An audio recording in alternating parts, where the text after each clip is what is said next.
সোমবার খেজুরবাগান স্থিত বিবেকানন্দ আবাসনের জলের দাবিতে রাস্তা অবরোধ করে আবাসনে থাকা লোকজনেরা। জানা যায়, দীর্ঘ ৩ বছর ধরে এই আবাসনের জলের সমস্যা ঘুচে এসেছিল। এলাকার কাউন্সিলর সহ বিধায়করা কেউই কোনো ধরনের সমস্যার সমাধানে এগিয়ে না আসায় বাধ্য হয়ে আবাসনের সকল সদস্যরা মিলে রাস্তা অবরোধে সামিল হয়। পরবর্তী সময়ে আগরতলা পুর নিগমের ডেপুটি কমিশনারের আশ্বাসে অবরোধ তোলেন আবাসনকারীরা। এ বিষয়ে বিস্তারিত জানাতে গিয়ে একজন এলাকাবাসী জানায়, গত 2 থেকে 3 বছর হয়ে গেছে এই জলের সমস্যার সমাধানের কোনো পথ দেখতে পাওয়া যাচ্ছে না। আজ দেবে কাল দেবে বলে এখনো গোটা 3 বছর বের হয়ে গেলেও সেই সমস্যার সমাধানের উদ্যোগ গ্রহণ করতে দেখা যায়নি এবং আকুল স্বরে তিনি প্রশ্ন করেন, এখন কে জলের সমস্যায় মৃত্যুবরণ করতে হবে কিনা তাদের। তাছাড়া এলাকার কাউন্সিলরের বিরুদ্ধে অভিযোগ তুলে তিনি বলেন, ভোটের আগে তিনি বলেছিলেন সবাই ভোট দিলে এই জলের সমস্যার সমাধান হবে, তবে ভোট দিয়ে জিতিয়ে দেওয়ার পর এখন আর দিদি দাদাদের কোনো খবর মিলছে না।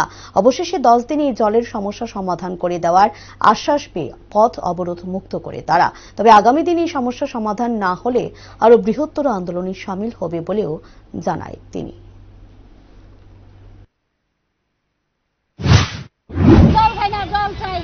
কতদিন ধরে আমরা 2-3 বছর ধরে আমরা জলের কষ্ট করি। আমরা বয়স্ক মানুষ 20 বছর থেকে জানে বুদ্ধি এর টাকা আন্দোলন করতে আমরা কি করতাম? এরা আজকা দিব, কালকা দিব, বসে দিব, তারা তারিখ দিব, তারিখে এরা জলের কোনো সমস্যাই করে না। আমরা জল ছাড়া কি মরে যেতাম? এমনি জল কিসের থেকে আইতো আপনারা? লাইন জামে তারা লাইন ঠিক করে না। আর ফাইভ ডাইরেক্ট লাইন ফাইভ দিছে, এই ফাইভে জামে গেছে না, এই ফাইভ দিয়ে জল উঠে না, আমরা কি করে চলন করব?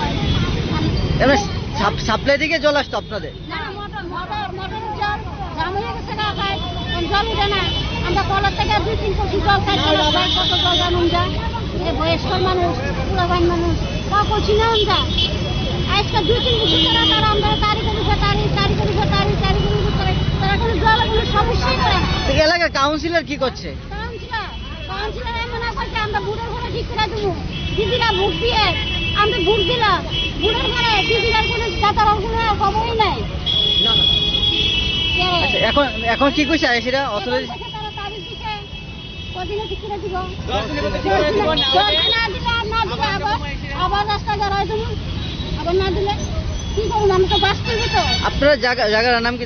এই জায়গার নাম আবাসন। আচ্ছা, কতজন ফ্যামিলি আসেন আপনারা? 256। তাহলে আমরা একটা পরিবারে কেমনে চলন কই, কি করে চলন? ঠিক আছে।